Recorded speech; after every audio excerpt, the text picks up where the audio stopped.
जैन साथियों नमस्कार, कैसे हैं आप सभी? यदि आप सीटेट 2026 की तैयारी कर रहे हैं और आपने पेपर 2 में एसएसटी लिया है, तो ये वीडियो आपके लिए है। इसमें हम लोग 2024 यानी प्रीवियस ईयर के क्वेश्चन पेपर जो पेपर 2 में एसएसटी पूछा है, उसको सॉल्व कर रहे थे। कुछ प्रश्नों को हमने देखा था, उसका समाधान किया था, विस्तृत व्याख्यात्मक हल देखा था कि किस तरह के प्रश्न पूछ रहे हैं और उन प्रश्नों के आस-पास किस तरह के प्रश्न बन सकते हैं, उस पे हम चर्चा कर रहे थे। लेकिन बीच में ही क्लास रुक गया। आज उस क्लास को कंप्लीट करने वाले हैं। तो नमस्कार, मेरा नाम विवेक पांडे है और आप देख रहे हैं टुडे एग्जाम स्टडी का यूट्यूब प्लेटफ़ॉर्म। आइए फ्रेंड्स, हम उस प्रश्नों को सही कर रहे हैं और उसका समाधान देख रहे हैं। देखिए, ये सभी प्रश्न हो गए थे। आज जो प्रश्न हम लोग करने वाले हैं वो है 36 नंबर का क्वेश्चन और ये कह रहा है कि स्तंभ 1 की निम्नलिखित संकल्पनाओं को स्तंभ 2 में दिए गए उनके उदाहरणों से सुमेलित कीजिए और उपयुक्त विकल्प चुनिए। ये बिल्कुल प्रीवियस ईयर क्वेश्चन पेपर है। बस इसको मैं अपने शब्दों में अपने तरीके से तैयार करके यहाँ आपके सामने लाया हूँ। बाकी 36 पे जाके आप देखेंगे एसएसटी में तो क्वेश्चन आपको यही मिलेगा। ठीक है ना? अब आपके सामने स्तंभ 1 और स्तंभ 2 दोनों स्तंभ है और इसका सही विकल्प का चयन आपको करना है। ठीक है ना? चारों विकल्प आपके सामने है। स्तंभ 1 है और स्तंभ बी है। ये स्तंभ बी यानी सेकंड है और ये स्तंभ 1 यानी ए है। ठीक है ना? अभी आपके सामने 4 विकल्प हैं। चयन करिए और बताइए कि सही विकल्प क्या होगा। देखिए मेरे भाई, जब आप इसको देखेंगे तो आप पाएँगे कि स्तंभ 1 का जो मिलान है, ठीक है ना? स्तंभ 1 का जो मिलान है, वो 3 के साथ होगा, ठीक है ना? किसके साथ होगा? 3 के साथ। यानी भेदभाव महिलाओं को रोज़गार की अनुमति नहीं है, क्योंकि वह परिवार शुरू कर रही हैं, ये भेदभाव है। बात समझ में आ रहा है? तो 1 का 3 से मिलेगा, इसी तरह बी का 1 से मिलेगा। यानी असमानता क्या है? समान कार्य के लिए अलग वेतन। समान कार्य के लिए अलग वेतन देना, ये असमानता है। मतलब मैं भी शिक्षक हूँ, आप भी शिक्षक हैं, मुझे मिल रहा है मान के चलो 5,000 और आपको मिल रहा है 8,000, तो ये क्या है? असमानता है। आप भी वही कार्य कर रहे हैं, मैं भी वही कार्य कर रहा हूँ, सेम पोस्ट पे हैं, सेम संस्थान में हैं, ठीक है ना? लेकिन अलग-अलग वेतन मिलना, ये क्या है? असमानता को दर्शाता है, ध्यान रखिएगा। सी जो है, विकल्प सी का जो संबंध होगा वो 4 से होगा। यानी रूढ़िवादिता क्या है? तो लड़कियों को खाना बनाने, भोजन बनाने बहुत अच्छा आता है, ये रूढ़िवादिता है। और पूर्वधारणा क्या है? तो यह है कि ग्रामवासी अंधविश्वासी होते हैं, यह एक पूर्व धारणा है। तो विकल्प 4 हमारा सही हो जाता है। कौन-सा विकल्प सही हो जाएगा? विकल्प 4 सही हो जाएगा। देखिए, भेदभाव क्या है? भेदभाव बहुत ध्यान से समझिएगा और बहुत आराम से समझिएगा। देखिए, भेदभाव क्या है? विभिन्न श्रेणियों के लोगों के साथ अन्यायपूर्ण या पूर्वाग्रहपूर्ण व्यवहार, विशेषकर नस्ल, आयु, लिंग के आधार पर। उदाहरण के तौर पे कि एक महिला को इसलिए रोजगार नहीं दिया जाता क्योंकि वह परिवार शुरू कर रही है। लिंग और वैवाहिक पारिवारिक स्थिति के आधार पर भेदभाव का यह एक स्पष्ट उदाहरण है। तो ध्यान रखिएगा। असमानता क्या है?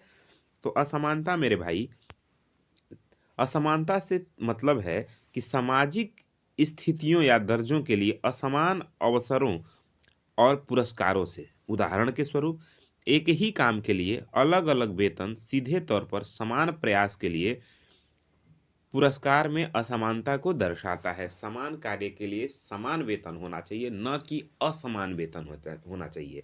यदि असमान वेतन है, तो असमानता है, ध्यान रखना है। ठीक है ना? रूढ़िवादिता क्या है?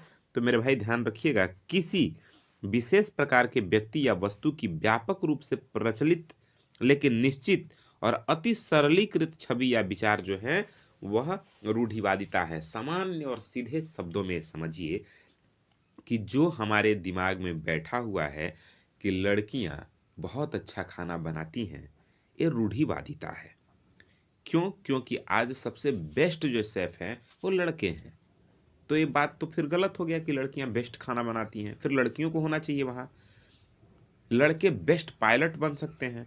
तो फिर अभी आपने देखा जो आपके जो 3 एयरफोर्स की वहाँ गई थी पाकिस्तान में एयर स्ट्राइक करने, तो तीनों महिलाएं थी। फिर ये भी भ्रम टूटा हमारा। तो ये रूढ़िवादिता है जो हम अपने दिमाग में बैठा लिए हैं कि लड़कियां खाना पकाने भोजन बनाने में अच्छी होती हैं। यह जो बात है वो लिंग रूढ़िवादिता है, ध्यान रखिएगा। और पूर्वाग्रह क्या है? पूर्वाग्रह एक पूर्व में बनाई हुई राय है, पूर्व में बनाई हुई एक धारणा है जो तर्क या वास्तविक अनुभव पर आधारित नहीं होती है। पूर्वाग्रह क्या है? पूर्व धारणा कि जो पहले से हम अपनी राय बना लिए हैं और उसका वास्तविक स्थिति से कोई लेना देना नहीं है। उदाहरण के स्वरूप ग्रामीण व्यक्ति अंधविश्वासी हैं, लोगों के एक समूह के बारे में एक सामान्यीकृत और नकारात्मक पूर्व धारणा है। ठीक है ना? तो आई होप कि आपको ये सब बातें समझ आ रही होंगी। क्वेश्चन नंबर 37 पे चलते हैं। कह रहा है दिए गए कथनों यानी ए और आर पर विचार कीजिए और सही विकल्प का चयन कीजिए। कथन है कि जो स्थान ग्रीनविच के पश्चिम में है उनका समय ग्रीनविच से पीछे रहेगा। पहला कथन है कि जो स्थान ग्रीनविच के पश्चिम में है उनका समय ग्रीनविच से पीछे रहेगा। दूसरा कथन है पृथ्वी पूर्व से पश्चिम की ओर चक्कर लगाती है तथा सूर्य पूर्व दिशा में जल्दी उगता है।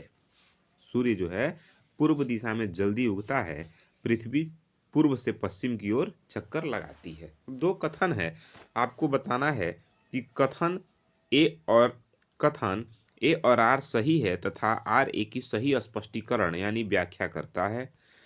दूसरा कह रहा है कि दोनों यानी ए और आर सही है किंतु आर ए की व्याख्या नहीं करता। तीसरा कह रहा है ए सही है आर गलत है। चौथा कह रहा है कि दोनों सही है। तो ध्यान से समझिए मेरे भाई, विकल्प 3 सही होगा। क्यों? क्योंकि ए तो सही है पर आर गलत है। ठीक है, कैसे सही है कैसे गलत है, आइए इसको समझते हैं। देखिए, ये कथन सही है, कथन ए जो है वो सही है। क्यों? क्योंकि पृथ्वी पश्चिम से पूर्व की ओर घूमती है, इसलिए ग्रीनविच यानी जो प्राइम मेरिडियन के पश्चिम में स्थित स्थानों पर सूर्योदय बाद में होता है और उनका स्थानीय समय ग्रीनविच के समय से पीछे होता है। बात समझ में आ रहा है? कथन एक इसलिए सही है क्योंकि जो पृथ्वी है हमारी पश्चिम से पूरब की ओर घूमती है, इसलिए जो ग्रीनविच के पश्चिम में स्थित स्थान है यानी जो ग्रीनविच से पश्चिम में स्थित देश हैं उन स्थानों पर सूर्योदय बाद में होता है और उनका स्थानीय समय ग्रीनविच से पीछे होता है। बात समझ में आ रहा है ना? इसलिए कथन ये सही है। कथन आर गलत क्यों है? उसने कहा कि पृथ्वी वास्तव में कथन आर ने कहा कि पृथ्वी पूरब से पश्चिम की ओर घूमती है। ये बात बिल्कुल गलत है मेरे भाई। पृथ्वी वास्तव में पश्चिम से पूर्व की ओर चक्कर लगाती है और सूर्य पूर्व दिशा में जल्दी उगता है, जो पृथ्वी के घूमने की दिशा यानी पश्चिम से पूर्व का एक परिणाम है, न कि पूर्व से पश्चिम घूमने का। तो आपको समझ आ गया होगा कि विकल्प क्यों गलत है और क्यों सही है। पृथ्वी पश्चिम से पूर्व की ओर घूमती है। बात समझ में आ रहा है ना? चलिए, अगला प्रश्न है 38 नंबर और कह रहा है कि एक बड़े आधार और पतली चोटी वाला जनसंख्या पिरामिड दर्शाता है। ये हम लोग एनसीईआरटी के क्लास में भी पढ़ चुके हैं, बात आपको ध्यान रखना है। वही प्रश्न अभी ग्रीनविच वाला भी हम लोगों ने भूगोल में पढ़ा था, अभी आप पिरामिड वाला भी हम लोगों ने एनसीईआरटी के क्लास में देखा था। वही प्रश्न 2024 में आपसे पूछा है कि एक बड़े आधार और पतली चोटी वाला जनसंख्या पिरामिड दर्शाता है। क्या दर्शाता है? उच्च जन्म दर दर्शाता है या वृद्ध आयु वर्ग में उच्च मृत्यु दर को दर्शाता है या फिर तुलनात्मक रूप से अधिक युवा जनसंख्या को दर्शाता है या फिर शिशुओं में मृत्यु की अधिक दर यानी संख्या को दर्शाता है। एक पिरामिड जो एक बड़े आधार और उसकी चोटी पतली हो वो क्या दर्शाता है, आपको बताना है। आपके सामने 4 विकल्प हैं, सही विकल्प का चयन करके बताना है कि क्या केवल ए और बी सही है। दूसरा विकल्प कहता है कि केवल ए बी और सी सही है। तीसरा विकल्प कहता है कि बी सी और डी सही है। चौथा कहता है ए सी और डी सही है। कौन विकल्प सही होंगे बताइए। देखिए इसका जो सही विकल्प होगा वो ऑप्शन नंबर 2 होगा, यानी केवल ए, बी और सी सही है, डी सही नहीं है। क्यों नहीं सही है और क्यों बाकी का सही है, आइए हम समझते हैं। देखिए, एक चौड़ा आधार यानी बड़ी संख्या में युवा आबादी और संकीर्ण शीर्ष जो कम संख्या में बुजुर्ग आबादी वाला जनसंख्या पिरामिड उच्च जन्म दर और तीव्र जनसंख्या वृद्धि का संकेत देता है। कैसे? देखिए, विकल्प एक क्या कह रहा था उसमें कि उच्च जन्म दर पिरामिड का चौड़ा आधार सीधे तौर पर बड़ी संख्या में बच्चों और युवाओं को दर्शाता है, ठीक है ना। और वृद्ध आयु वर्ग में उच्च मृत्यु दर तेजी से पतला होता शीर्ष इंगित करता है कम लोग बुढ़ापे तक जीवित रहते हैं, जो कम जीवन प्रत्याशा और वृद्धि आयु समूहों में उच्च मृत्यु दर का सुझाव देता है। देखिए, भारी भरकम आपको बात समझ में नहीं आ रहा होगा, सामान्य मतलब से समझिए और बहुत आराम से समझिए। देखिए, मुख्य रूप से 3 प्रकार के जनसंख्या पिरामिड होते हैं, ये बात आप समझ लीजिए। कौन-कौन से होते हैं और उसका क्या मतलब होता है? तो सबसे पहला होता है विस्तारक पिरामिड। इसका क्या मतलब है? तो मेरे भाई, इसका आधार चौड़ा होता है, ठीक है ना? आधार ए वाला चौड़ा होता है और ऊपर जो शीर्ष होता है, वो कैसा होता है? संकरा होता है, जो उच्च जन्म दर और तीव्र जनसंख्या वृद्धि की ओर इंगित करता है। जैसे भारत, नाइजीरिया जैसे देशों में इस प्रकार का पिरामिड देखा जाता है, जहाँ पे आधार कैसा हो? ध्यान से समझिए, आधार हो चौड़ा, ये आधार है, ये हो चौड़ा, ठीक है ना? और शीर्ष संकरा हो, मतलब पतला हो, जो उच्च जन्म दर और तीव्र जनसंख्या वृद्धि को इंगित करता है, ठीक है ना? जैसे ये संकरा हो यानी पतला होते जाए और भी पतला होते जाए, ठीक है ना। तो ये क्या दर्शाता है मेरे भाई? ये दर्शाता है उच्च जन्म दर और तीव्र जनसंख्या वृद्धि। उसके बाद होता है स्थिर पिरामिड। इसका आधार लगभग आयतकार या घंटी के आकार का होता है, जो निम्न और स्थिर जन्म और मृत्यु दर के साथ एक स्थिर जनसंख्या वृद्धि को दर्शाता है, जो संयुक्त राज्य अमेरिका जैसे विकसित देशों में यह आम है। बात समझिएगा, इसका आकार लगभग कैसा होता है? आयताकार होता है, ठीक है ना। इसका आकार लगभग आयताकार या घंटी के आकार का होता है। बात समझ में आ रहा है? आयताकार या घंटी के आकार का होता है, जो निम्न और स्थिर जन्म दर और मृत्यु दर के साथ एक स्थिर जनसंख्या वृद्धि को दर्शाता है। मतलब कि कह रहा है कि इस तरह का जो स्थिर पिरामिड होता है, जो सबसे कम स्थिर जन्म और मृत्यु दर के साथ होता है, ये दर्शाता है कि जनसंख्या वृद्धि क्या हो गया है? स्थिर हो गया है, रुक गया है। बात समझ में आ रहा है? उसके बाद होता है संकुचित पिरामिड। संकुचित पिरामिड का मतलब क्या है कि देखिए, इसका आधार संकरा होता है और बीच में उभार हो सकता है, जो कम जन्म दर और उच्च जीवन प्रत्याशा और घटती हुई जनसंख्या को दर्शाता है। जापान, जर्मनी, इटली में इस प्रकार के पिरामिड पाए जाते हैं, जिसका आधार कैसा हो? आधार हो संकरा। आधार कैसा हो? संकरा हो। बात समझ में आ रहा है? और बीच में उभार हो सकता है, जो कम जन्म दर को दर्शाता है। ये बात आपको ध्यान रखना है, ठीक है ना। इसलिए जो सही विकल्प आपका होता है, विकल्प सेकंड नंबर सही हो जाता है, यानी ए बी सी सही है लेकिन बाकी गलत है, ठीक है ना। चलिए, अगला प्रश्न है, निम्नलिखित युग्मों का मिलान कीजिए। ध्यान से समझिए। देखिए, यहाँ कह रहा है कि निम्नलिखित युग्मों का मिलान कीजिए और सही विकल्प का चयन कीजिए। युग्म है आपके पास, सेल हैं और उसके कुछ उत्पत्ति या निर्माण है। अब आपसे कह रहा है कि अग्नेय सेल है, औषधि सेल है, कयांत्रित सेल है, ठीक है ना। और इन्हीं का मिलान करके आप बताइए कि कौन किससे मिलेगा। चलिए बताइए, आपके सामने विकल्प भी है, ये विकल्प है और इसका मिलान करिए आप लोग। एक तरफ सेल है, दूसरे तरफ उसका उत्पाद है या निर्माण है।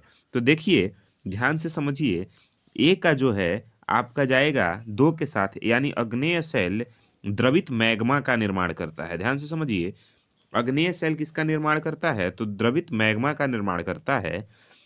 और जो बी है उसका संबंध होगा 3 से, यानी जो अवसादी शैल है वो हवा और जल आदि के द्वारा एक स्थान से दूसरे स्थान पर पहुंचाकर जमा कर दिए जाते हैं। अवसादी शैल क्या करते हैं? जो हवा और जल आदि के द्वारा एक स्थान से दूसरे स्थान पर पहुंचाकर जमा कर दिए जाते हैं, वो अवसादी शैल है। ठीक है ना? तो आपका B3 से मिलेगा और C1 से मिलेगा, यानी जो कायांतरित शैल हैं वो कैसे होते हैं? तो उच्च ताप और दाब के कारण होते हैं। उच्च ताप एवं उच्च दाब के कारण परिवर्तित हो जाते हैं और फिर कायांतरित शैल का निर्माण होता है। बात समझ में आ रहा है? इस तरह से आपका विकल्प सेकंड नंबर यानी दूसरा विकल्प सही हो जाएगा। देखिए, थोड़ा सा क्या है ना कि पीडीएफ बनाने में और कंटेंट तैयार करने में थोड़ा सा हमें मुश्किल का सामना करना पड़ता है, क्योंकि हमारे पास जो संसाधन है उसी से हम आपके लिए तैयार कर पाते हैं। बहुत बेस्ट संसाधन हमारे पास नहीं है, इसलिए थोड़ा सा आप एडजस्ट करिएगा। ठीक है, बहुत जल्दी हम बढ़िया आपके लिए सब सिस्टम करने वाले हैं। ठीक है ना? तो ध्यान से समझ लीजिए, जो आग्नेय शैल है वो द्रवित मैग्मा का निर्माण करता है। जो अवसादी शैल है वो हवा और जल आदि के द्वारा एक स्थान से दूसरे स्थान पे जो स्थानांतरित हो जाता है उस अवसादी शैल का निर्माण करता है। और कायांतरित शैल का निर्माण उच्च ताप और उच्च दाब के कारण होता है। क्या? कायांतरित शैल। बात समझ में आ रहा है? देखिए, आग्नेय शैल जो है मेरे भाई, आग्नेय शैल एक चट्टानें तब बनती है जब द्रवित मैग्मा या लावा ठंडा होकर जम जाता है, तो आग्नेय शैल का निर्माण होता है। आपको ध्यान रखना है। अवसादी शैल क्या होता है कि जैसे चट्टानों के टुकड़े और खनिजों या कार्बनिक पदार्थों के संचयन, संपीड़न और मतलब कहने का सामान्य मतलब है कि जिन्हें हवा और जल के कारण एक स्थान से दूसरे स्थान पर ले जाया जाता हो और वहां इकट्ठा कर दिया जाता हो, जमा दिया जाता हो, ऐसे को हम अवसादी शैल कहते हैं। और कायांतरित शैल क्या होता है मेरे भाई? तो यह पहले से मौजूद चट्टानों से बनती है जो तीव्र गर्मी और दबाव के कारण भौतिक या रासायनिक परिवर्तनों से गुजरता है, फिर निर्माण होता है कायांतरित शैल का। ये आपको ध्यान रखना है। तो सही जोड़ी जो आपका मिला था वो आग्नेय शैल द्रवित मैग्मा से, अवसादी शैल हवा और जल आदि के जमा होने से, और कायांतरित शैल उच्च ताप और दाब के कारण परिवर्तित होने से। अगला प्रश्न है अमेजन बेसिन के संबंध में और कह रहा है कि अमेजन बेसिन के बारे में निम्नलिखित में से कौन सा कथन सही है, और आपको सही कथन बताना है। कह रहा है कि यहाँ पे पूरे वर्ष अमेजन बेसिन में पूरे वर्ष यहाँ गर्म और नम जलवायु रहती है। पूरे वर्ष यहाँ गर्म और नम जलवायु रहती है। दूसरा कथन है कि यहाँ लोग कर्तन व दहन कृषि करते हैं। अमेजन बेसिन में लोग कर्तन और दहन कृषि करते हैं। देखिए, इसको भी हम लोग एनसीईआरटी के क्लास में किए हैं। झूम कृषि, दहन कृषि, कर्तन कृषि, स्थानांतरित कृषि कहाँ पे किस नाम से जाना जाता है, इसको अभी हम लोग किए हैं। और अगला कथन कह रहा है कि बेसिन में कई स्थानों तक पहुंचने के लिए हवाई जहाज़ों तथा हेलीकॉप्टरों का भी प्रयोग किया जाता है। अब आपके सामने 4 विकल्प है, चारों विकल्प में से सही विकल्प का चुनाव करिए, कौन से विकल्प सही होंगे। ठीक है ना? देखिए मेरे भाई, आपके सामने जो विकल्प सही होंगे वो होंगे ऑप्शन नंबर 4, यानी केवल ए, बी तथा डी। ये तीनों कथन सही होंगे, ए, बी तथा डी। ध्यान से समझिए कैसे। जैसे 4 कथन पूछा था ना कि पूरे वर्ष यहाँ गर्म और नम जलवायु रहती है, तो ये बात बिल्कुल ठीक है। यहाँ लोग कर्तन और दहन कृषि करते हैं, ये भी बात ठीक है। लोग यहाँ धान उगाते हैं, ये बात गलत है। और बेसिन में कई स्थानों तक पहुंचने के लिए हवाई जहाजों तथा हेलीकॉप्टर का प्रयोग होता है, ये भी बात बिल्कुल ठीक है। इस तरह से हमारा ए, बी और डी कथन सही होता है, सी गलत हो जाता है। क्यों गलत होता है, आइए हम इसको समझते हैं। देखिए, पूरे वर्ष यहाँ गर्म और नम जलवायु रहती है, यह कथन सही है क्योंकि अमेजन बेसिन जो है भूमध्य रेखीय क्षेत्र में है और यहाँ लगातार उच्च तापमान और भारी वर्षा होती है, इसलिए यहाँ पूरे वर्ष जो है जलवायु गर्म रहती है। बात आपको ध्यान रखना है। ठीक है ना? गर्म और नम रहती है। जो विकल्प बी है वो है यहाँ लोग कर्तन और दहन कृषि करते हैं। यह कथन भी सही है क्योंकि यह स्वदेशी समुदायों द्वारा यानी जो वहाँ के आदिवासी समुदाय हैं उनके द्वारा खेती के लिए जंगल की जमीन साफ कर दी जाती है। जमीन साफ करने के लिए इस्तेमाल की जाने वाली एक पारंपरिक विधि है। क्या होता है उसमें, जंगल की कटाई कर दी जाती है, फिर जला दिया जाता है, फिर वहाँ कृषि की जाती है। ठीक है ना। अलग अलग स्थानों पे इसे अलग अलग नाम से जाना जाता है। कहीं इसे झूम खेती कहते हैं, कहीं इसे स्थानांतरित कृषि कहते हैं, कहीं इसे दहन कृषि कहते हैं। ये बात आपको ध्यान रखना है। और विकल्प सी गलत क्यों है? इसलिए गलत है कि हालांकि कुछ चावल यानी धान विशिष्ट क्षेत्रों में उगाए जा सकते हैं, लेकिन वहां पे मुख्यतः खाद्य जो वहाँ का मुख्य खाद्य पदार्थ होता है अमेजन बेसिन का, ध्यान से समझिए, वहाँ मुख्य खाद्य पदार्थ जो है वो है टैपी ओका यानी साबुदाना और अनानास और शकरकंद वहाँ के मुख्य अनाज हैं जो उपजाए जाते हैं, जो वहाँ पैदा किए जाते हैं। धान की खेती के कुछ क्षेत्र हो सकते हैं, लेकिन अमेजन बेसिन पूरे क्षेत्र नहीं है। वहाँ पे जो मुख्य है वो है टैपियोका यानी साबूदाना, अनानास और शकरकंद। ठीक है ना। अगला कह रहा है डी भी सही है क्योंकि बेसिन बहुत घना जंगल है और जंगल होने से सड़क जो बुनियादी सड़क है वो दूर दराज तक पहुंचने के लिए ठीक नहीं है, इसलिए हवाई यात्रा का प्रयोग किया जाता है। ये सभी प्रश्न आपके प्रीवियस ईयर में पूछे गए प्रश्न हैं। अगला प्रश्न कह रहा है कि लद्दाख के बारे में निम्नलिखित कथनों पर विचार कीजिए और फिर सही विकल्प का चुनाव कीजिए। पहला कथन है कि लद्दाख से होकर बहुत सी नदियां बहती हैं। दूसरा है अधिक ऊंचाई होने के कारण यहाँ की जलवायु अत्यधिक ठंडी है। और सी कह रहा है हिमालय की वृष्टि छाया क्षेत्र में होने के बावजूद यहाँ उच्च वर्षा पाई जाती है। और विकल्प डी कह रहा है यह क्षेत्र बर्फीली हवाओं एवं तेज जलाने वाले ताप का अनुभव करता है। अब आपके सामने चार विकल्प हैं। अब चारों विकल्प पे कह रहा है कि कौन कौन से कथन सही हैं। ए और बी सही हैं। दूसरा कह रहा है कि ए, बी और सी सही हैं। तीसरा कह रहा है बी, सी, डी सही हैं। चौथा कह रहा है ए, बी और डी सही हैं। तो मेरे भाई ध्यान से समझिए, विकल्प 4 सही हो जाता है, यानी ए, बी और डी ये तीनों कथन सही हैं, बाकी कथन गलत हैं।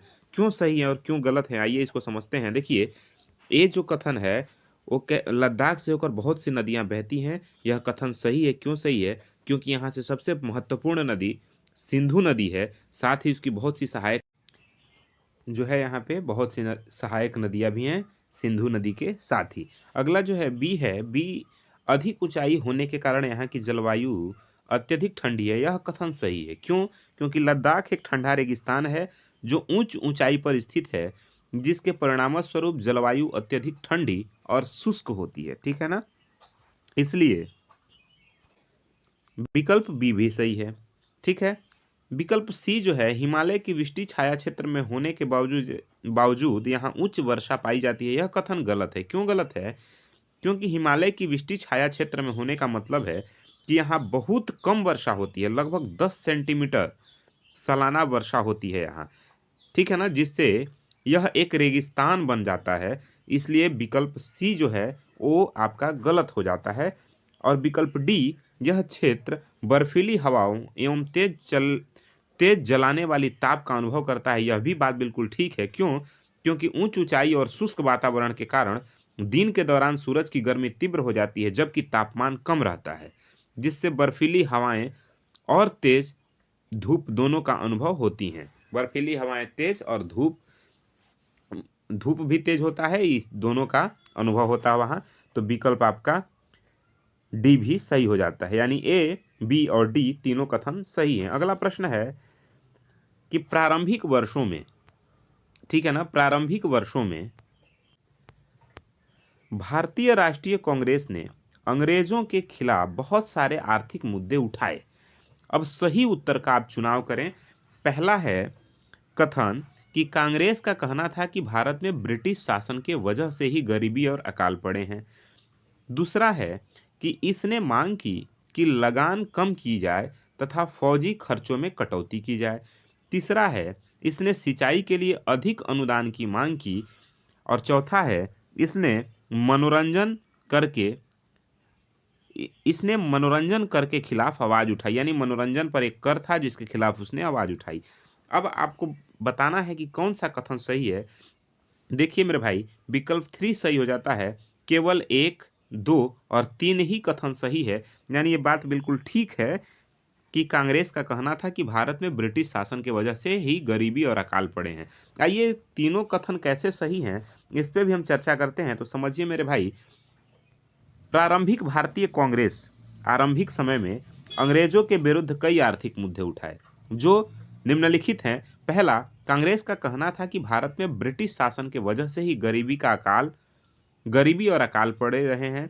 यह कथन बिल्कुल सही है। क्यों सही है? क्योंकि दादा भाई नौरोजी और आरसी दत्त जैसे शुरुआती नेताओं ने अपने विश्लेषणों और धन निकासन सिद्धांत के माध्यम से इस बात पर जोर दिया था कि ब्रिटिश औपनिवेशिक नीतियां ही भारत में बढ़ती गरीबी और बार बार पड़ने वाले अकालों का मुख्य कारण थी। ठीक है ना? दूसरा कथन क्यों सही है? क्योंकि इसने मांग की कि लगान कम की जाए तथा फौजी खर्चों में कटौती की जाए। ये भी कथन सही है। क्यों? क्योंकि कांग्रेस ने ब्रिटिश सरकार से किसानों पर लगाए गए भारी भू राजस्व यानी जो लगान थे उनको कम करने और बेमतलब अनावश्यक सैन्य खर्चों में कटौती करने की लगातार अपील की ताकि भारतीय जनता को क्या मिले? राहत मिल सके। तीसरा कथन क्यों सही है? इसलिए इसने सिंचाई के लिए अधिक अनुदान की मांग की। मतलब कृषि प्रधान देश होने के नाते, हमारा भारत कृषि प्रधान देश है, तो इस नाते कांग्रेस सरकार से सिंचाई परियोजनाओं के लिए अधिक धन आवंटित करने की मांग की जिससे कृषि उपज बढ़े और अकाल की स्थिति से निपटा जा सके। चौथा जो है वो क्यों गलत है? इसलिए गलत है क्योंकि इसने मनोरंजन कर के खिलाफ आवाज उठाई। यह कथन गलत है। मनोरंजन कर उस दौर का मुख्य या महत्वपूर्ण आर्थिक मुद्दा नहीं था जिसे प्रारंभिक कांग्रेस ने मुख्यता से उठाया हो। ठीक है ना? इसलिए कथन गलत है। उनके मुख्य मुद्दे बड़े आर्थिक शोषण और औपनिवेशिक नीतियों से जुड़े हुए थे। धन निकासन सिद्धांत के द्वारा दादा भाई नौरोजी ने इस तरह के मुद्दे उठाए। ठीक है ना? चलिए अगले प्रश्न की तरफ चलें। तो अगला प्रश्न पूछा था कि निम्नलिखित में से कौन सा कथन अशोक के धम्म के विषय में सही है? देखिए, पहला कथन है कि इसमें किसी देवता की पूजा की आवश्यकता नहीं थी। धम्म में इसमें किसी बलि कर्मकांड की आवश्यकता नहीं थी। धम्म के विचार बुद्ध के उपदेशों से प्रेरित थे। चौथा है कि लोगों को धम्म की शिक्षा देने के लिए अशोक ने बौद्ध भिक्षुओं की नियुक्ति की। तो मेरे भाई, इसका विकल्प 4 सही हो जाता है। यानी केवल ए, बी और सी कथन सही है, बाकी डी कथन जो है वो गलत है। क्यों सही है और क्यों गलत है, आइए इस पे विस्तार से हम समझते हैं। अशोक की जो धम्म नीति थी यानी धार्मिक नीति के विषय में कुछ बातें हैं। इनमें पहला ये था कि इसमें किसी देवता की पूजा आवश्यक नहीं थी। ये बात बिल्कुल सही है क्योंकि अशोक का धम्म एक सार्वभौमिक नैतिक आचार संहिता थी जिसमें सभी धर्मों के मूल सिद्धांतों को शामिल किया गया था। यह किसी विशिष्ट देवी देवता की पूजा पर आधारित नहीं था। दूसरा भी कथन सही है। क्यों? क्योंकि यह धम्म ने पशु बलि और जटिल अनुष्ठानों की निंदा की। इसके बजाय उसने अहिंसा, नैतिकता और सामाजिक कल्याण पर जोर दिया। इसलिए विकल्प कथन दूसरा भी सही है। कथन तीसरा सही क्यों है? क्योंकि धम्म को एक अलग नैतिक व्यवस्था के रूप में देखा जाता था और इसके मूल सिद्धांत जैसे सहिष्णुता, करुणा, अहिंसा स्पष्ट रूप से बौद्ध धर्म के शिक्षाओं से प्रेरित थे जिससे अशोक ने अपनाया था। इसलिए विकल्प तीसरा भी, सी भी सही है। चौथा क्यों गलत है? क्योंकि लोगों को धम्म की शिक्षा देने के लिए अशोक ने बौद्ध भिक्षुओं को नियुक्ति नहीं की थी। अशोक ने धम्म के प्रचार के लिए विशेष अधिकारियों की नियुक्ति की थी जिसे धम्म महामात्य कहा जाता था। ठीक, यानी धम्मा महामात्राश कहा जाता था। ये अधिकारी धर्मनिरपेक्ष थे और उनका काम सभी संप्रदायों के बीच धम्म के संदेशों का प्रचार करना था, न कि विशेष रूप से बौद्ध धर्म का प्रचार करना। इसलिए कथन आपके डी गलत हो जाते हैं, बाकी कथन ए, बी और सी ये तीनों सही हैं। अगले प्रश्न की तरफ चले तो अगला प्रश्न है गुरु नारायण के बारे में। गुरु श्री नारायण गुरु के संदर्भ में कौन से कथन सही हैं आपको बताने हैं। कथन है उनके अनुसार सारी मानवता की एक ही जाति है। और कथन बी कह रहा है कि उन्होंने सभी को सभी गुरुओं में विश्वास रखने की प्रेरित किया। उन्होंने सभी को सभी गुरुओं में विश्वास रखने के लिए प्रेरित किया। अब सही विकल्प का चयन करिए। तो मेरे भाई ध्यान रखिएगा, विकल्प 3 सही हो जाता है, यानी ए सही है लेकिन विकल्प बी गलत है। बात समझ में आ रहा है? क्यों सही है और क्यों गलत है, आइए उस पर भी चर्चा करते हैं।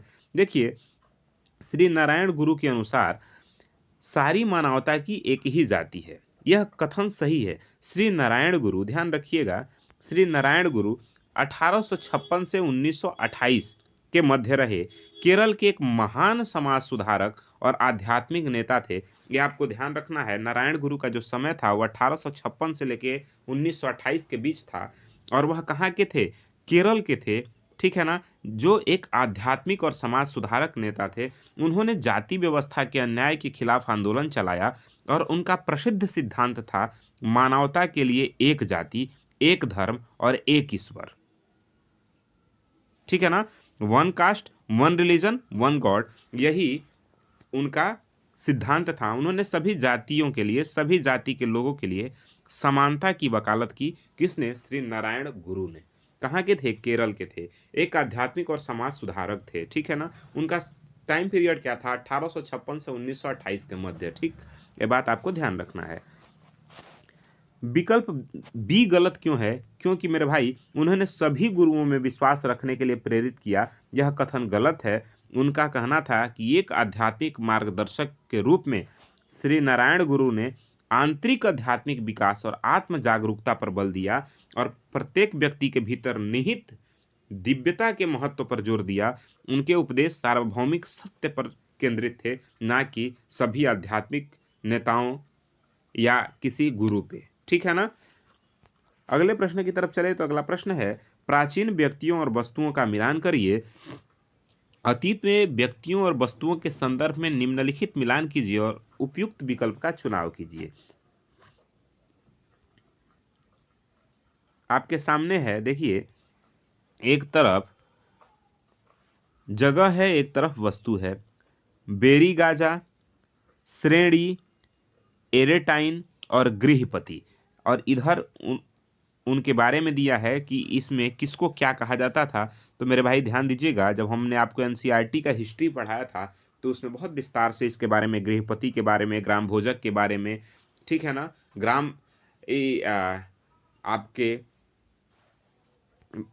एकता प्रणाली वगैरह जब्त, सभी के बारे में विस्तार से समझाया था। तो अब आपको बताना है यहाँ पे कि किसका संबंध किससे है। देखिए मेरे भाई, जब इसको आप समझेंगे तो जो आपके सामने लिखा है इसको ध्यान से समझिए। बेरी गाजा का जो संबंध है वो भरूच से है। कहाँ से है मेरे भाई? भरूच से है। और श्रेणी का संबंध किससे है? तो श्रेणी का संबंध शिल्पकार और व्यापारियों से है। एराटन का संबंध किससे है? तो एराटन का संबंध एरेटाइन पात्र का संबंध जो है वो मुहर लगे लाल चमकदार बर्तन से है। और गृहपति का संबंध किससे है? तो यह स्वतंत्र कृषक से है। तो ये आपके मिलान सही हो जाते हैं, ध्यान से समझिएगा। इसलिए विकल्प आपके एक जो हैं वो सही हो जाते हैं। देखिए, इसको विस्तार से हम समझते हैं क्यों सही है क्यों गलत है। तो मेरे भाई, जब आप बात करते हैं बेरी गाजा की, तो यह प्राचीन काल में भारत के पश्चिम तट पर स्थित एक महत्वपूर्ण बंदरगाह हुआ करता था। बंदरगाह शहर का यूनानी नाम था, ठीक है ना। बंदरगाह, ध्यान से समझिए, भारत के पश्चिमी तट पर स्थित एक महत्वपूर्ण बंदरगाह शहर का नाम यूनानी नाम था। आज इस बंदरगाह शहर को भरूच के नाम से जाना जाता है, जो गुजरात राज्य के नर्मदा नदी के मुहाने पर स्थित है। भरूच कहाँ स्थित है मेरे भाई? तो गुजरात में नर्मदा नदी के किनारे, ठीक है ना। प्राचीन समय में भरूच को बेरी गाजा कहा जाता था, जो कि एक यूनानी बंदरगाह का नाम हुआ करता था, यूनानी बंदरगाह शहर का नाम हुआ करता था मेरे भाई। बात करेगा श्रेणी की, तो प्राचीन भारतीय समाज में श्रेणी शब्द संगठित समूहों या गिल्डों को संदर्भित करता था। ये मुख्य रूप से शिल्पकारों तथा व्यापारियों के संघ को कहा जाता था, जो अक्सर एक ही व्यापार या शिल्प साझा करते थे, अपने कार्यों को विनियमित विनियमित करते थे और अपने सदस्यों को समर्थन देते थे। यानी व्यापारियों का एक संगठन हुआ करता था जिसे श्रेणी कहा जाता था। ध्यान रखिएगा। एरेटाइन पात्र की अगर बात करें तो यह रोमन साम्राज्य से उत्पन्न मिट्टी के बर्तनों का एक विशिष्ट प्रकार हुआ करता था जो अपनी विशिष्ट लाल चमकदार सतह और अक्सर सुंदर पैटर्न से सजाए जाने के लिए जाना जाता था। भारत में ऐसे मुहर लगे लाल चमकदार बर्तन की खोज रोम के साथ व्यापारिक संबंधों या रोमन शैली से प्रभावित स्थानीय कार्यशैलियों का सुझाव देती है। तो ये बात ध्यान रखना है।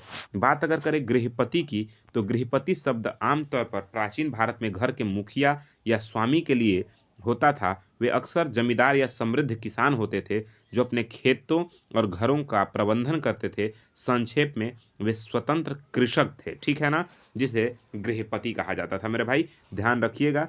अगले प्रश्न की तरफ चले तो अगला प्रश्न है, वायुमंडल की किस परत में वायु की बहुत पतली परत होती है? कह रहा है, प्रश्न है कि वायुमंडल की किस परत में वायु की बहुत पतली परत होती है? वायुमंडल, बाह्य वायुमंडल, बहिर्मंडल, समताप मंडल या मध्य मंडल? आपको बताना है। आपके सामने 4 विकल्प हैं। तो मेरे भाई सही कथन है, बहिर्मंडल में वायु की सबसे पतली परत होती है। क्या, इसको हम विस्तार से समझते हैं। देखिए, वायुमंडल यह यह मध्य मंडल के ऊपर स्थित होता है और आयन मंडल इसी का एक भाग है। यहाँ तापमान बहुत तेजी से बढ़ता है, लेकिन हवा इतनी विरल होती है कि इसे आमतौर पर बाहरी अंतरिक्ष का हिस्सा माना जाता है। दूसरा जो है बहिर्मंडल, यह वायुमंडल की सबसे बाहरी और सबसे विरल यानी पतली हवा वाली परत है। यहाँ वायु की कण इतने कम होते हैं कि वे एक दूसरे से शायद ही कभी टकराते हैं और गुरुत्वाकर्षण बल बहुत कम होने के कारण गैसें धीरे धीरे अंतरिक्ष में मिल जाती हैं। ये बात ध्यान रखना है। बात करें समताप मंडल के बारे में, तो समताप मंडल मेरे भाई यह क्षोभ मंडल के ऊपर है और ओजोन परत इसी में पाई जाती है। ओजोन परत कहाँ पाया जाता है? तो समताप मंडल में। ध्यान रखिएगा, यह क्षोभ मंडल के ऊपर है और ओजोन परत इसी में पाया जाता है। यहाँ की हवा अपेक्षाकृत स्थिर होती है, जिससे यहाँ हवाई यात्रा के लिए उपयुक्त माना जाता है। सब जो भी हवाई जहाज की क्रियाएं होती हैं वो सभी समताप मंडल में होती हैं। और ओजोन परत कहाँ पाया जाता है? ये भी समताप मंडल में पाया जाता है। ओजोन परत मेरे भाई सूर्य की परावैंगनिक किरणों को आने से पृथ्वी पर रोकता है। जो सूर्य से परावैंगनिक किरणें, हानिकारक किरणें आती हैं, उन्हें पृथ्वी तक पहुंचने से ओजोन परत रोकता है। वर्तमान में धीरे धीरे इसका क्षरण हो रहा है, ये भी आपको ध्यान रखना है। चलिए अगले प्रश्न की तरफ चलें। तो विविधता में एकता मुहावरा किसने दिया था? तो मेरे भाई हमने आपको एनसीईआरटी के पॉलिटी में पढ़ाया था। ध्यान रखिएगा, यह नारा था पंडित जवाहरलाल नेहरू का। किसका नारा था मेरे भाई? पंडित जवाहरलाल नेहरू। बात करें पंडित जवाहरलाल नेहरू, तो ये भारत के पहले प्रधानमंत्री हैं और उन्होंने एक अपनी प्रसिद्ध पुस्तक है डिस्कवरी ऑफ इंडिया यानी भारत की खोज।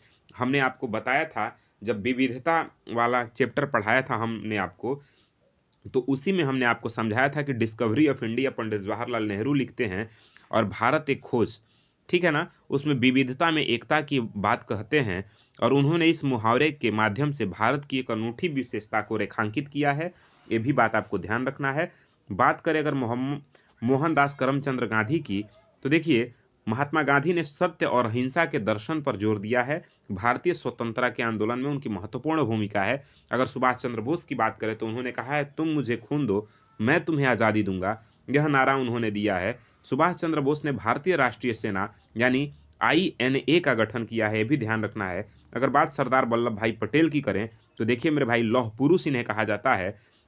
और सरदार पटेल ने स्वतंत्रता के बाद 560 से अधिक जो रियासतें थीं उनको एकीकृत करने का काम किया और भारत के प्रथम होम मिनिस्टर रहे, ठीक है ना।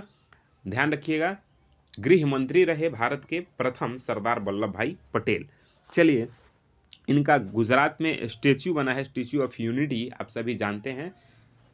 अगले प्रश्न की तरफ चले तो अगला प्रश्न है, निम्नलिखित में से कौन सा कथन 12वीं सदी की मंदिर निर्माण में उपयुक्त शिल्प विज्ञान तकनीक के विकास के बारे में है? तो ये भी मैंने आपको एनसीईआरटी के क्लास में कराया था क्वेश्चन। अगर आपने नहीं देखा है तो जाइए एनसीईआरटी के क्लास में मेरे, और वहाँ आप देखिए कि क्वेश्चन मैंने उसको कराया है या नहीं कराया है, ठीक है ना। तो ये कह रहा है, अधिरचना का भार शिखरों पर डाल दिया जाता था, पहला है। दूसरा कथन है कि निर्माण में बलुआ पत्थर व छोटे छोटे टुकड़ों के मिश्रण का तेजी से प्रयोग होने लगा। तो अब आपको बताना है कौन से कथन सही है, ए और बी सही हैं, दोनों सही हैं या दोनों सही नहीं है। तो मेरे भाई विकल्प 4 आपका सही होता है, यानी ए और बी दोनों बात बिल्कुल ठीक नहीं है। क्यों नहीं ठीक है, तो आइए हम समझते हैं। 12वीं सदी के स्थापत्य कला के बारे में दो मुख्य तकनीक और शैलीगत बदलाव देखे गए। पहला, चापादार रूप का उपयोग और चूना पत्थर सीमेंट का अधिक प्रयोग। देखिए मेरे भाई, अधिरचना का भार शिखरों पर डाल दिया जाता था, यह बात बिल्कुल गलत है। क्यों? क्योंकि भारतीय मंदिर वास्तुकला में शिखर गर्भगृह के ऊपर का हिस्सा होता है। संरचना का भार मुख्य रूप से दीवारों और स्तंभों द्वारा वहन किया जाता था, न कि केवल शिखर द्वारा। ये बात आपको ध्यान रखना है। 12वीं सदी के बाद ही मस्जिदों और स्मारकों में दरवाजों और खिड़कियों के ऊपर अधिरचना का भार कभी कभी मेहराबों द्वारा वहन किया जाता था, जिसे चापादार वास्तुकला शैली कहा जाता है। आपको ध्यान रखना है। और दूसरा जो बात है, बलुआ पत्थर निर्माण में बलुआ पत्थर और छोटे टुकड़ों के मिश्रण से तेजी से प्रयोग होने लगा। यह भी कथन गलत है। क्यों गलत है? क्योंकि 12वीं सदी के बाद निर्माण में उच्च गुणवत्ता वाले चूना पत्थर सीमेंट का प्रयोग होने लगा।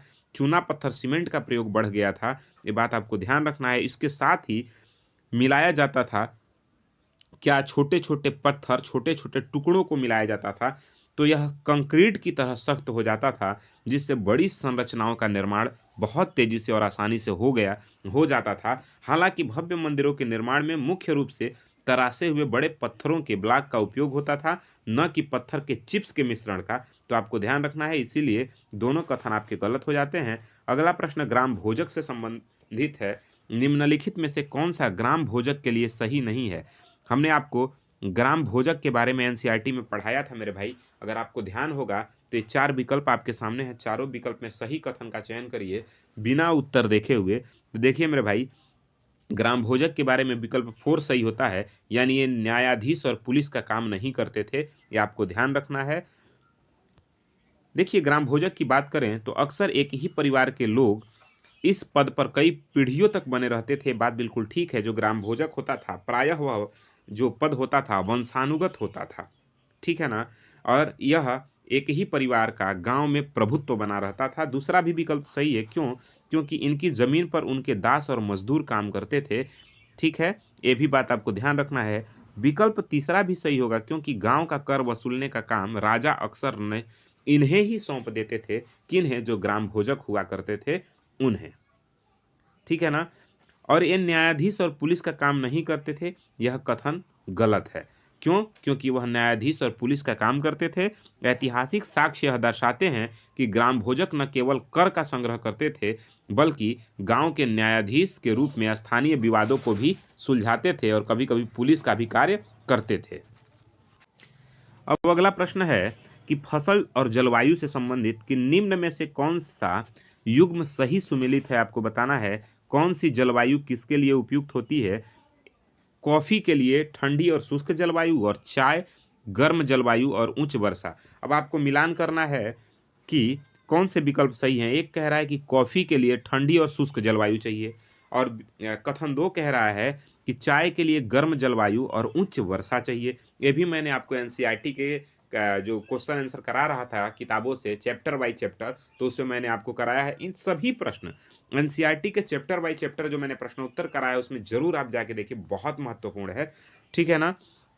देखिए, बात करें अगर सही कथन की, तो मेरे भाई उत्तर 2 सही होता है, केवल बी कथन सही है। क्यों सही है? आइए इस पे भी विस्तार से हम चर्चा करते हैं।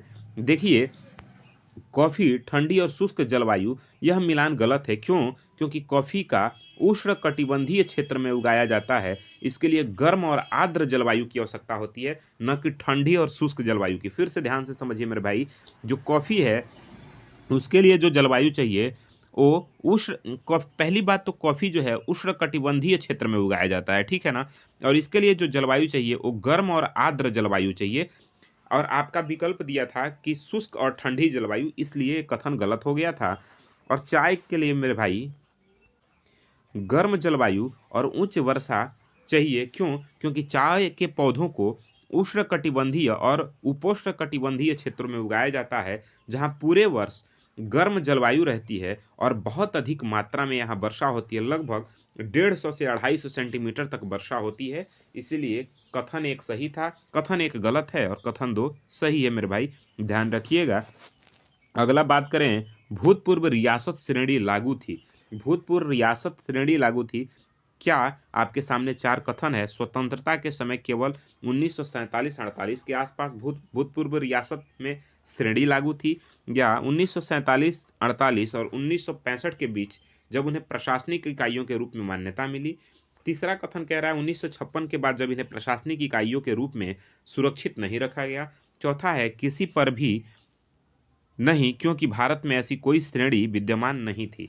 अब भूतपूर्व रियासत जो श्रेणी थी उसके बारे में आपको कह रहा है, तो देखिए मेरे भाई, दूसरा विकल्प सही हो जाता है, यानी 1947-48 और 1956 के बीच इन्हें प्रशासनिक इकाइयों के रूप में मान्यता मिली। आइए विस्तार से इसको समझते हैं।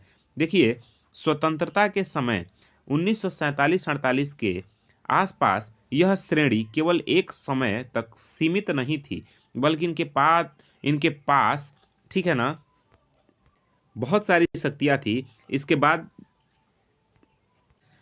भी ये संक्रमणकालीन अवधि तक ये जारी रही। ध्यान से समझिए, देखिए फिर से एक बार इसको समझिए। देखिए, स्वतंत्रता के बाद क्या होता है, 1947-48 के आसपास यह श्रेणी केवल एक समय तक सीमित नहीं थी, बल्कि इसके बाद भी कई वर्षों तक ये जारी रही। ये बात आपको ध्यान रखना है। विकल्प दूसरा जो है 1947-48 और 56 के बीच जब इन्हें प्रशासनिक इकाइयों के रूप में मान्यता मिली, यह कथन सही है। क्यों? क्योंकि स्वतंत्रता के बाद भारत में विलय हुए रियासतों को भारतीय संविधान के तहत भाग बी राज्यों के रूप में एक विशिष्ट प्रशासनिक श्रेणी दी गई थी, जो 1956 के राज्य पुनर्गठन आयोग तक जो 1956 का राज्य पुनर्गठन आयोग था, उनके पुनर्गठन तक कायम रही। इसलिए विकल्प दूसरा आपका सही हो जाता है मेरे भाई, ध्यान रखिएगा। अगले प्रश्न की तरफ चलें तो अगला प्रश्न है 19वीं सदी के औपनिवेशिक भारत में लड़कियों को घर पर ही पढ़ाया जाता था, क्योंकि बताइए। 19वीं सदी में औपनिवेशिक भारत में लड़कियों को घर पर ही पढ़ाया जाता था। क्यों पढ़ाया जाता था? आपके सामने चार विकल्प हैं, आपको बताना है कि ऐसा क्यों होता था।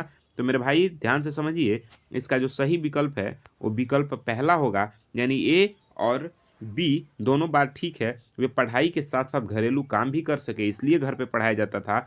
और लोग मानते थे कि सार्वजनिक स्थानों पर जाने से वे बिगड़ जाएंगी, इसलिए लड़कियों को घर पर ही पढ़ाया जाता था। तो दोनों विकल्प आपके ठीक हैं, ये बात आपको ध्यान रखना है।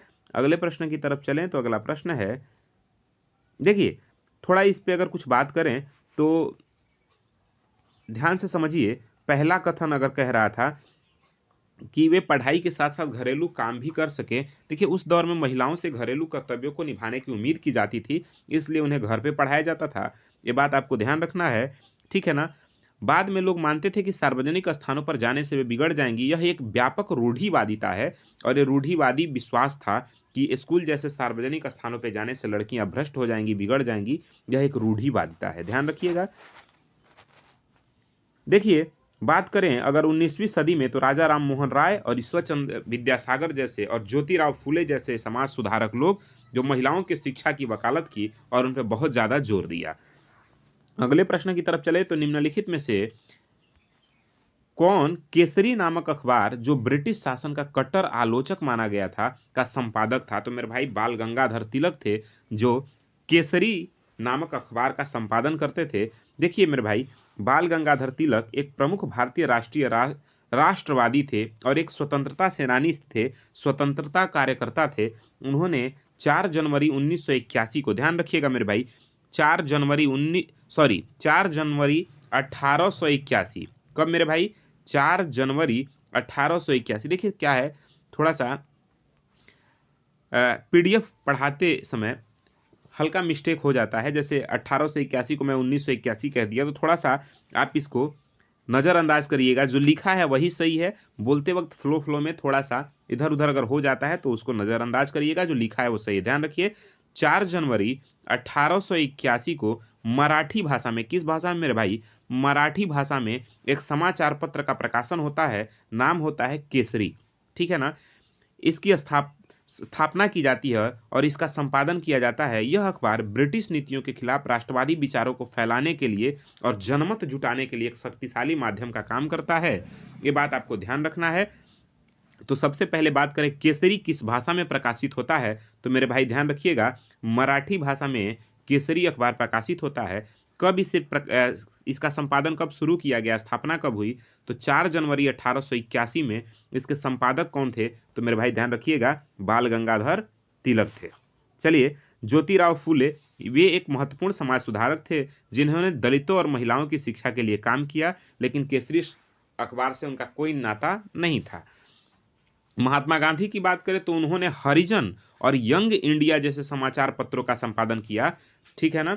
महात्मा गांधी का संबंध किससे है, हरिजन और यंग इंडिया जैसे समाचार पत्रों से। अगला अगर बात करें लाला लाजपत राय की, तो ध्यान रखिएगा, वे पंजाब केसरी नाम से जाने जाते हैं, ना कि केसरी अखबार के संपादक थे। उन्हें लाला लाजपत राय को पंजाब केसरी के नाम से जाना जाता था, मेरे भाई ध्यान रखिएगा। अगला अगर बात करें बाल गंगाधर तिलक के बारे में, तो अंग्रेजी में द महरत्ता नामक एक और साप्ताहिक समाचार पत्र भी प्रकाशित किया था।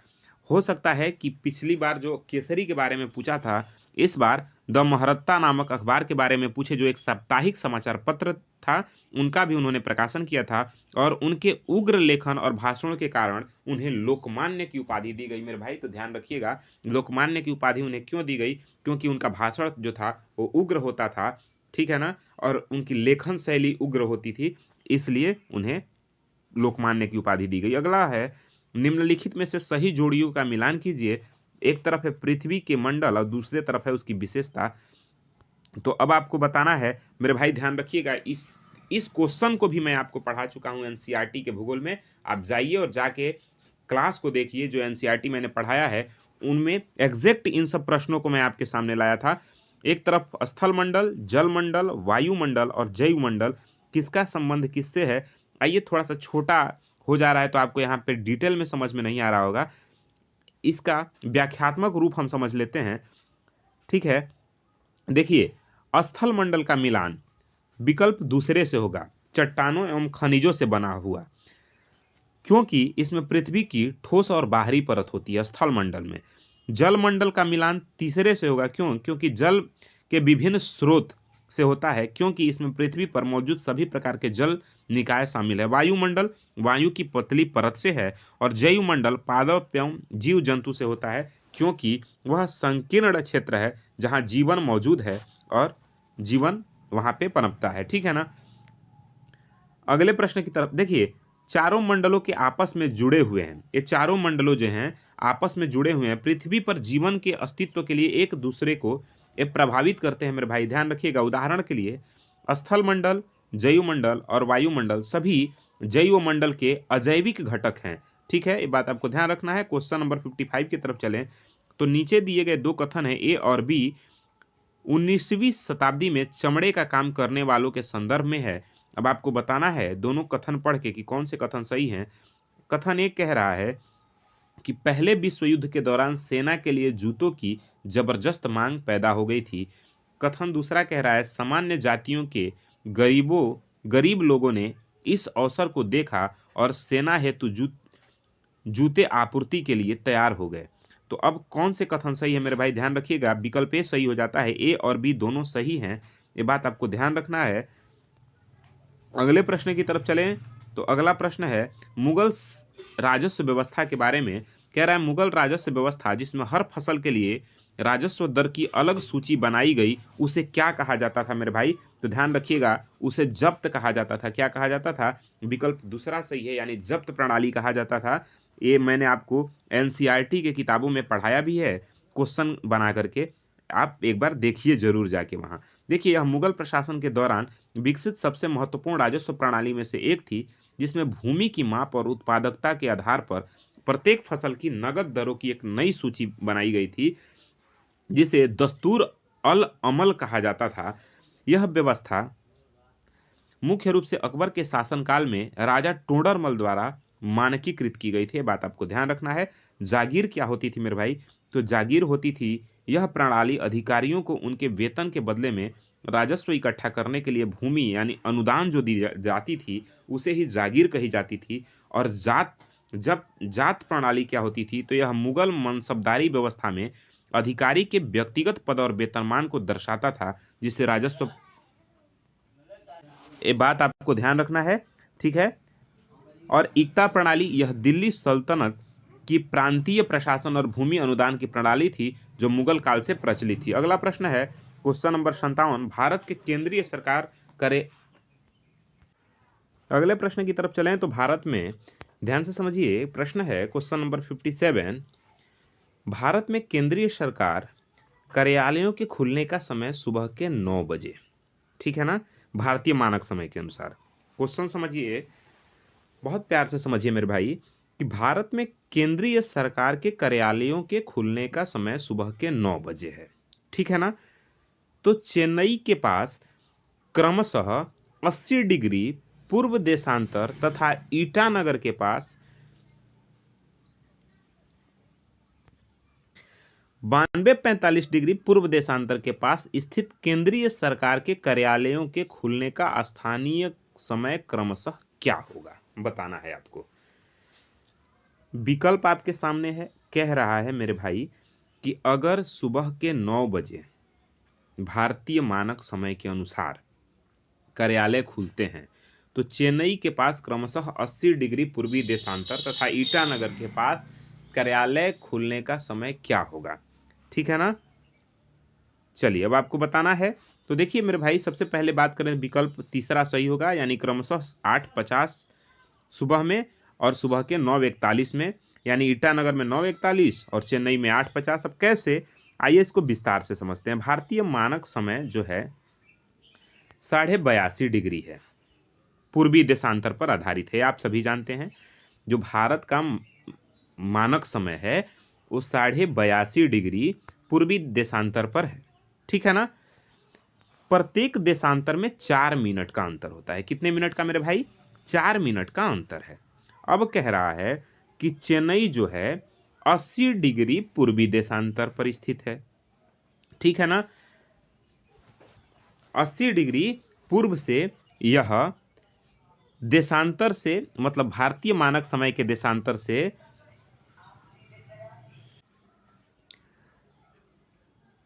लगभग 2.5 डिग्री पश्चिम में है, समय का अंतर है। तो अब ध्यान से समझिए मेरे भाई, जो 2.5 मतलब 1 डिग्री में 4 मिनट का अंतराल है, तो 2.5 डिग्री में कितने मिनट का अंतराल होगा? तो 2.5 को 4 से जब आप मल्टीप्लाई करेंगे तो आपके सामने आएगा 10, ठीक है ना। बात समझ में आ रहा है? तो 10 मिनट का अंतराल होगा, यानी पश्चिम में होने के कारण समय पीछे घटेगा। बात समझ में आ रहा है? तो अगर 9 बजे कार्यालय खुल रहा है तो इसमें 10 मिनट कम कर दीजिए, समय कितना हुआ? 8:50। ए 8:50 पर खुलेंगे। बात समझ में आ रहा है? कौन? चेन्नई वाला कार्यालय। अब ईटानगर वाला कार्यालय जो कितना है? 92.45 डिग्री। बात समझ में आ रहा है? और कहाँ है? पूर्व में है, पूर्व देशांतर में स्थित है। तो अब समझिए कि